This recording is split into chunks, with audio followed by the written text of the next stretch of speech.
Okay, class, we are going over, we're still on chapter 10. We've talked about the muscles. Now we're moving on to the bones or the skeleton part of the musculoskeletal system. The skeleton has two divisions, the axial and the appendicular. When you look at the picture there, the blue is your appendicular because that is your appendages, and the axial is the white part, which is your head and your ribs and your spinal column. The skeleton itself provides a skeletal framework to support and protect the body, stores calcium and other minerals, and produces blood cells within bone marrow. Bones, human skeleton consists of 206 bones. They serve as a supporting framework of the body. They protect vital organs, important role in movement, attachments for muscles, reservoir for storing minerals, particularly phosphorus and calcium, and they produce blood cells within bone marrow are called hematopoiesis. Short bones, we're talking about bone types now. Short bones are somewhat cube-shaped. They consist of a coarse spongy bone, also known as a cancellous bone enclosed in a thin surface layer of compact bone. These examples of these are bones of the ankles, wrists, and toes. Irregular bones are complex shapes, not short or long. Examples would be vertebrae and bones of the middle ear. Flat bones are exactly as their name suggests. They provide broad surfaces for muscular attachment or protection for internal organs. Examples would be skull, shoulder blades, and sternum. And here's just some images there. Flat bone would be your sternum, irregular bone vertebrae, short bones are the bones of the foot there, long bone would be your femur, and a sesamoid bone is your kneecap. Long bones are found in the appendages of the body, the legs, arms, and fingers. They have three main parts of a long bone. The diaphysis is the main shaft-like portion of a long bone. It contains compact bone, which forms a cylinder and surrounds the central canal. And it also contains the medullary or marrow cavity, which contains yellow bone marrow, where fat is stored. The epiphysis is located at each end of a long bone. You have the distal epiphysis and the proximal epiphysis. So when you look at the picture there, that is a femur. The top of that bone, when you think of proximal and distal, it has to do with the point of attachment. So where the leg attaches to the body is the where it is in closest proximity to the point of attachment. So that would be proximal, and distal would be the farthest distance from the point of attachment. So we have the proximal epiphysis, the distal epiphysis at the bottom, and the diaphysis in the middle. You can see the yellow bone marrow in the middle there. The compact bone is the outer layer, spongy bone is the inner layer. Epiphyseal line is shown in there, and that's what is also referred to as the growth plate. Articular cartilage is a type of elastic connective tissue that provides a smooth surface for movement of joints. It covers joint surfaces, reduces friction, and absorbs shock. Spongy bone is also called the cancellous bone. It contains red bone marrow, and red bone marrow is where blood cell production happens. The epiphyseal line separates the diaphysis and the epiphysis. Periosteum is the dense white fibrous membrane covering the remaining surface of the bone. In growing bones, the inner layers contain the bone-forming cells known as osteoblasts. They provide a means for bone repair and general bone nutrition.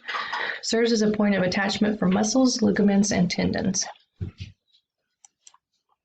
Bone markings are specific features of bones, enlargements that extend out from a bone, openings within the bone, hollow regions within the bone, points of attachment for muscles and tendons, points for joining one bone to another, cavities and passages for nerves and blood vessels. Bone depressions are concave areas or openings in a bone. They help form joints. They serve as points of attachments for muscles. Sulcus is a groove or depression in a bone. An example would be a fissure. A sinus is an opening or hollow space in a bone. An example would be your frontal sinus. Fossa is a hollow or shallow concave depression in a bone. Example would be fossa of the iliac or the hip bone. Foramen is a hole within a bone for blood vessels or nerves to pass through. Example would be the foramen magnum of the skull. So now we are talking about the individual bones. We have the cranial bones, which is your bony skull, is composed of 8 bones. These are immovable bones. The borders meet to form immovable joints. Immovable joints are sutures. So on here you have, you can see the little lines between the bones, but they are not open, they're fused together. So we have the frontal bone, the parietal bone, the sphenoid bone, ethmoid bone, temporal bone, occipital, and ethmoid. Okay, so moving down from the head, we have the rib cage, which are the bones of the thorax. We have true ribs, which you can, if you count those, the first 7, 1, 2, 3, 4, 5, 6, 7. Those you can see, all of those are attached to the sternum here. That's why they are true ribs. 8 through 10 are not, they're all fused together. They're not attached to the sternum. They're fused down here. So they are false ribs, and then floating ribs are these 2 back here that aren't really attached to anything. And then that's the front. In the back we have the vertebral column. It forms a long axis of the body. It is referred to as a spinal column or backbone. There are 24 vertebrae, plus the sacrum and coccyx. It protects the spinal cord. So up here in your neck are the cervical spine, thoracic. There are 12 because each one of them goes to a rib, and we have 12 ribs. Below the ribs is the lumbar region, and then the pelvic are the fused bones of the sacrum and the coccyx. So cervical vertebrae in the neck, they are identified as C1 through C7. Thoracic vertebrae of the chest are identified as T1 through T12. And then the lumbar vertebrae are identified as L1 through L5. The sacrum is the singular triangle-shaped bone resulted from fusion of 5 individual sacral bones in the child. Coccyx, also called the tailbone, resulted from fusion in 4 individual coccygeal bones in the child.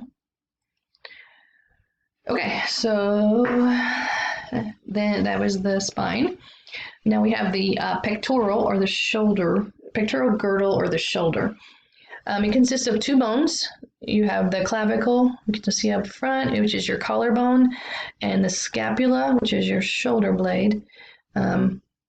Clavicle is anterior, scapular is posterior. Attach the bones of the upper limbs to the axial skeleton. They provide attachment of muscles that aid upper limb movements.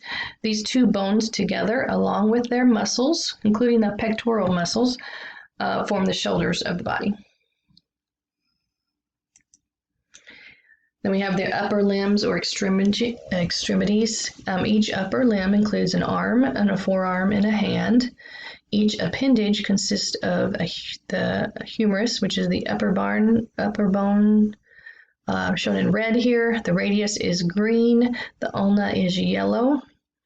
Radius and ulna form the skeleton of the forearm, and the bones of the hand include the carpals, which are your wrist bones, the metacarpals, which form the palm of your hand, and the phalanges, which form your fingers. Then from there we'll go to the pelvic girdle or the hip, a basin-shaped structure that attaches the lower limbs to the axial skeleton. Along with its associated ligaments, it supports the trunk of the body and provides protection for visceral organs of the pelvis, lower organs of digestion, the urinary organs, and reproductive structures. The female pelvis is shallower than the male pelvis, but wider in all directions.